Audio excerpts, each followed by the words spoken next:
આજ તો વિડીયોની શરૂઆત ડ્રેસથી. અરે બધાની કોમેન્ટ થઈ કે તમે ડ્રેસ કેમ નથી પહેરતા. અરે હું ડ્રેસ પહેરું છું પણ ઓછા પહેરું છું. પછી હું નરેશ અગરબત્તી લઈ આવ્યા એટલે એને અગરબત્તીનું કામ સોંપી દીધું અને મારે ઓરિજિનલ વેહમાં અરે મારે જો બદામ શેક બનાવવાનો છે. એક હાથમાં 3 બાટલી દૂધ, એક હાથમાં ફ્રૂટસલાટનો પાવડર, આ બધું મિક્સ કરીને આપણે બદામ શેક બનાવવાનો છે. અને હું ફ્રૂટસલાટનો પાવડર આ વાપરું છું. પછી તો હું મારા બદામ શેક રેડી થઈ ગયો અને દીશુબેનને દઈ દીધો હલાવા.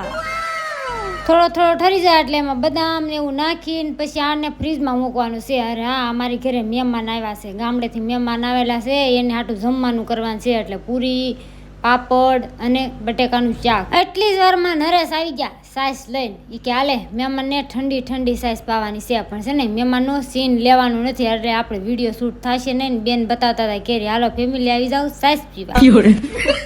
અરે મહેમાનને જમાડીને સીધા મારા જેઠના રૂમે. અરે મારા જેઠ છે ને લીલી હોપારી લેવા હતા. નરેશ કે આ હોપારી કેમ રીતે મારે કાઢવી. પછી તો હું માણ ભાંગી આમાંથી હોપારી કાઢી. વિડીયો ગમે તો લાઈક છે ને સબસ્ક્રાઈબ. જય માતાજી, બાય બાય.